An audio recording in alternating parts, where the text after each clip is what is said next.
Some people can walk into a messy situation and immediately know what to do. They don't panic. They don't waste time looking for things. They don't keep saying, "I forgot." They simply move from one task to another. But here's the interesting part. Highly organized people are not born with a magical organization gene. In many cases, they have simply trained their minds to work in a certain way. They think differently about time. They think differently about clutter. They think differently about responsibility. And most importantly, they don't allow small problems to control their lives. In this video, we are going to uncover 7 psychological traits of highly organized people. And pay close attention to number 7, because it may explain why some organized people seem much less stressed than everyone else. Let's begin. They have a strong need for control. Highly organized people often like knowing what is happening. They want to know what needs to be done. They want to know when it should happen. And they want to know what comes next. This doesn't mean they want to control other people. It simply means they prefer to have some control over their own environment. For example, imagine 2 people preparing for an important meeting. One person wakes up and starts thinking, "What am I going to wear? Where is my document? What time is the meeting? Did I charge my phone? Where are my keys?" Everything becomes a problem at the last minute. But the organized person may have already prepared the night before. They cannot control everything that happens tomorrow, but they can control their preparation. This gives them a feeling of control.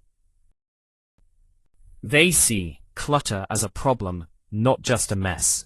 To some people, a messy room is simply a messy room. But highly organized people may see something deeper. They see wasted time. They see distractions.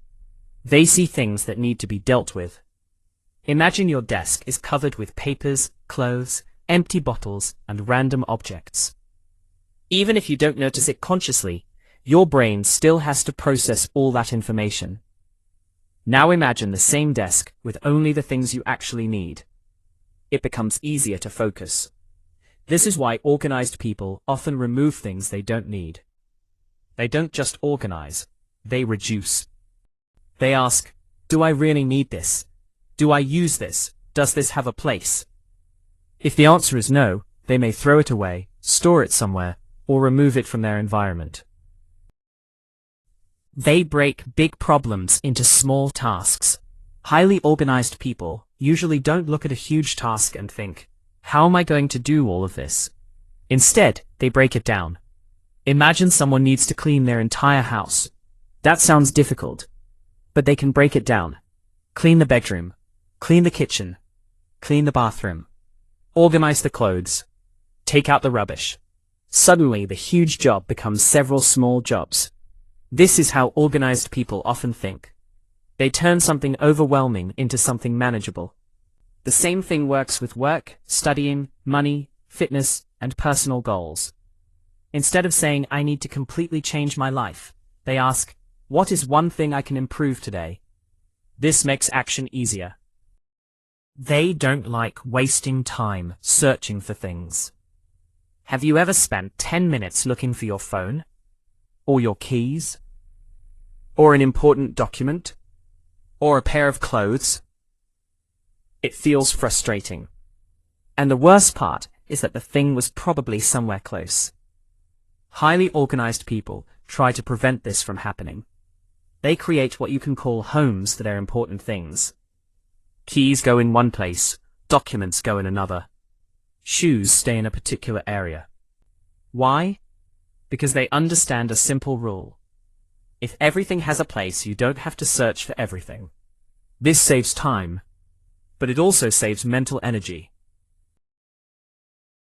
They are good at delaying small pleasures. This is a very interesting psychological trait. Highly organized people are often willing to delay something enjoyable so they can complete something important first. For example, I'll watch my favorite show after I finish this work. I'll play games after I study. I'll scroll through social media after I complete my exercise. This is called delayed gratification. It means you can say, "I want this now, but something more important comes first."